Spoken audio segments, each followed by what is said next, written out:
بسم اللہ الرحمن الرحیم، السلام علیکم۔ آج کی جو وائس نوٹ ہے یہ اسی سیریز کا حصہ ہے کہ جس کے اوپر ہم 2 پروگرام کر چکے ہیں۔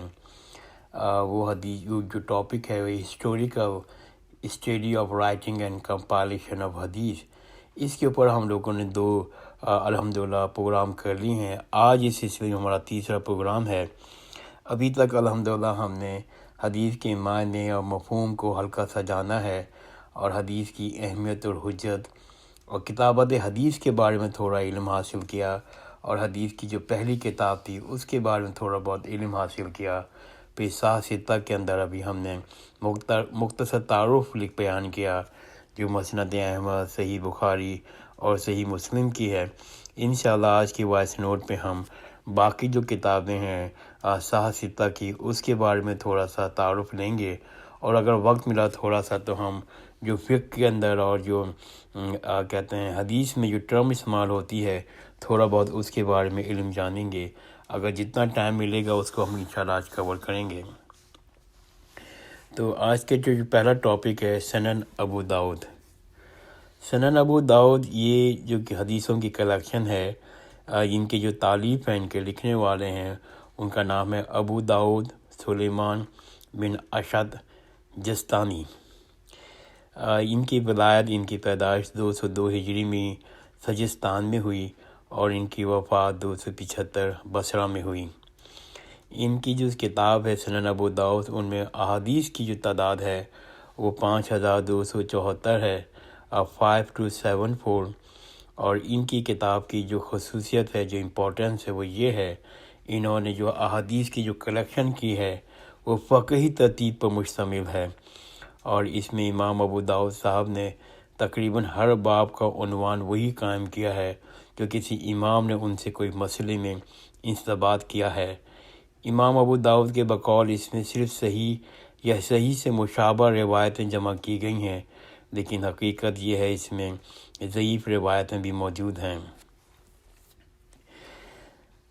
اس کتاب 5ویں جو ہے صحیح میں سنن ابو داؤد کا نمبر 4 تھا، اور اس جو 5ویں کتاب ہے وہ ہے جامع ترمذی۔ اور جامع ترمذی جو حدیث کی کلیکشن ہے، ان کے جو رائٹر ہیں ان کا نام ہے، ان کا جو انہوں نے حدیثیں جمع کی ہیں، محدث کا جو نام ہے وہ ہے ابو عیسیٰ محمد بن عیسیٰ الترمذی۔ ان کی ولادت، ان کی پیدائش جو ہے وہ 209 ہجری میں ہی ترمیز میں ہوئی، جبھی ان کا نام ترمذی ہے، اور وفات بھی 279 ہجری ترمذی میں ہوئی۔ کل احادیث جو انہوں نے کلیکٹ کی ہیں وہ ہیں 3956، 3956۔ اور ترمذی کی جامع ترمذی کی جو خوبی ہے، جو خصوصیات ہیں، وہ یہ ہے کہ یہ کتاب بھی فقہی ابواب پر مرتب کی گئی ہے، اور جو خاص بات ہے ہر حدیث کے بیان کرنے کے بعد اس کا درجہ بھی لکھا ہے کہ یہ حدیث صحیح ہے، یہ صحیح حدیث حسن ہے، ضعیف ہے یا غریب ہے، اور اس کے بارے میں انہوں نے تفصیل بھی بیان کی ہے، اور اس حدیث کو ضعیف ہونے کی وجہ بھی ضعیف لکھا ہے کہ یہ حدیث ضعیف کیوں ہے، کس وجہ سے ضعیف ہوئی ہے، اور اختلافی وسائل کے اوپر صحابی اور تابعین اور علماء فقہ کے اقوال بھی نقل کیے گئے ہیں۔ اس لحاظ سے یہ جو کتاب حدیثوں کی بہت باقی کتابوں سے مختلف ہے، اور ایک ہی سند کے ساتھ حدیث بیان کر کے دوسری اسانید کی طرف محض اشارہ کی اکتفا کیا گیا ہے۔ تو یہ بہت اچھی خوبی ہے جامع ترمذی کی۔ اس میں 6 نمبر آتا ہے سنن نسائی کا، اور یہ جو حدیثوں کی کتاب ہے جو ان کی جو لکھنے والے ہیں، جو محدث ہیں، ان کا نام ہے ابو عبد الرحمن احمد بن شعیب النسائی، اور ان کی جو پیدائش ہوئی تھی 215 ہجری میں خراسان کے شہر نسا میں ہوئی، جبھی ان کا نام نسائی ہوا، اور ان کی وفات جو ہے 303 ہجری مکہ میں ہوئی۔ انہوں نے جو احادیث جمع کی ہیں اپنی کتاب میں، وہ ہیں 5761، اور ان کی کتاب کی جو خوبیاں ہیں وہ یہ ہیں کہ امام نسائی نے پہلی سنن الکبریٰ مرتب کی۔ جو پہلی کتاب تھی امام نسائی کی وہ تھی سنن الکبریٰ، جس میں صحیح اور سقیم ہر طرح کی روایتیں موجود تھیں۔ پھر اس کو انہوں نے اختصار کیا، اس کو چھوٹا کیا، مختصر کیا، اور صرف انہوں نے جو صحیح احادیث کو الگ کر کے جو پھر حقیقت ابھی بھی اس کتاب کے اندر ضعیف روایتیں موجود ہیں، لیکن ان کے مطابق صرف صحیح احادیث کو جمع کر کے ایک الگ کتاب لکھی جس کا نام رکھا سنن الصغریٰ مسمی بن مجتبیٰ، یعنی رکھا، جو بعد میں اس کا نام مختصر نام ہو کر سنن نسائی کے نام پڑ گیا۔ اس میں سب سے کم ضعیف روایتیں ہیں، اور اہل علم نے کہا ہے کہ سنن نسائی کا درجہ صحیح کے بعد ہے۔ اس کا مطلب یہ ہوا کہ جو صحیح مسلم اور صحیح بخاری کے بعد جو تیسرا نمبر آتا ہے، جس میں سب سے جو وہ درجے کے لحاظ سے سنن نسائی ہے، اس لیے کہ صحیح مسلم میں اور صحیح بخاری میں تو سب صحیح حدیثیں ہیں، اس میں ضعیف حدیثیں اور باقی حدیثیں نہیں ملیں گی، لیکن سنن نسائی میں زیادہ تر حدیثیں صحیح ہیں اور کچھ ضعیف روایتیں ملیں گی، اس وجہ سے ان کو تیسرے نمبر کا درجہ دیا جاتا ہے۔ ساتویں کتاب جو صحیح ستہ میں ہے وہ سنن ابن ماجہ کراتی ہے، اور ان کے جو محدث ہیں ان کا نام ہے ابو عبداللہ بن محمد یزید ابن ماجہ قرظونی، اور ان کی ولادت جو پیدائش جو ہوئی تھی وہ 209 ہجری میں ہوئی تھی، اور وفات جو ہوئی وہ 273 ہجری میں ہوئی۔ کل احادیث جو جمع کی ہیں سنن ابن ماجہ میں وہ 4341 ہیں، اور اس کتاب کی جو خصوصیت ہے وہ یہ ہے کہ اس میں اکثر وہ احادیث ہیں جو دوسری کتب صحیحہ میں موجود نہیں، اور اس میں مکرر احادیث نہیں۔ اس کا مطلب یہ ہے کہ صحیح بخاری میں جب مطالعہ کریں گے، صحیح مسلم ہی کریں گے، تو ایک حدیث بہت دفعہ ریپیٹ ہوتی ہے، اس لیے کہ وہ ہر راوی سے الگ طرح سے وہ لکھتے ہیں، لیکن سنن ابن ماجہ میں مکرر نہیں ہے، ایک حدیث ایک ہی دفعہ بیان کی گئی ہے، اور اس کی ترتیب بھی فقہی ابواب پہ مشتمل ہے۔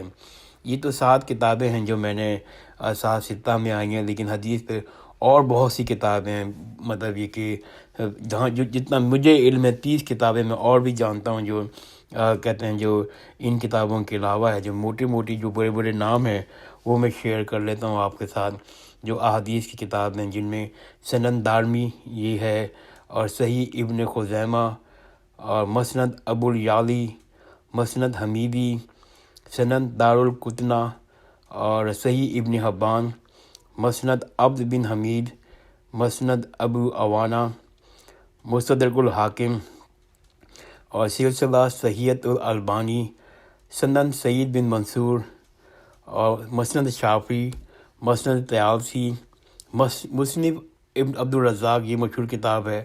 یہ موٹی میں نے کتابوں کا نام لیا ہے جو صحیح ستہ کے علاوہ بھی احادیث میں ہیں، اور بہت سی لاتعداد کتابیں ہیں۔ اب میں تھوڑا سا وقت مجھے مل رہا ہے تو میں تھوڑا سا آپ کو جو فقہ اور حدیث میں اصطلاحات استعمال ہوتی ہیں، جو ٹرم استعمال ہوتی ہیں جس کو ہم سمجھ نہیں پاتے، ان ٹرمولوجی کا بھی سمجھنا بہت ضروری ہے۔ جب تک ہم وہ ٹرمولوجی نہیں سمجھیں گے، ہمیں حدیث کا اور فقہ کی چیزوں کی معنی سمجھ میں نہیں آئیں گے۔ جیسے ایک ورڈ بہت استعمال ہوتا ہے اجماع کی کیا معنی ہیں؟ تو اجماع سے مراد ہے کہ نبی کریم صلی اللہ علیہ وآلہ وسلم کی وفات کے بعد کسی دور میں امت مسلمہ کے تمام مجتہدین کی کسی دلیل کے ساتھ کسی شرعی حکم پر متفق ہو جانا۔ اس کا مطلب یہ ہے کہ حضرت کے انتقال کے بعد کسی تمام جو فقہ کے ایکسپرٹ لوگ ہیں، سارے جو فقہ کو جانتے ہیں، وہ کسی دلیل کے بیس کے اوپر کسی شرعی حکم پر سب ایگری کر جائیں، اس کو اجماع کرتے ہیں۔ جیسے کوئی بہت چیزیں ایسی آتی ہیں جو حضرت کے دور میں ڈسکس نہیں ہوئی ہیں، حضرت کے دور میں چیزیں نہیں تھیں، تو اس پہ سارے جو فقہ کے لوگ ہیں وہ شرعی دلیل کے بیس کے اوپر کسی ایک پوائنٹ پر ایگری کر جاتے ہیں، اس کو اجماع کہتے ہیں۔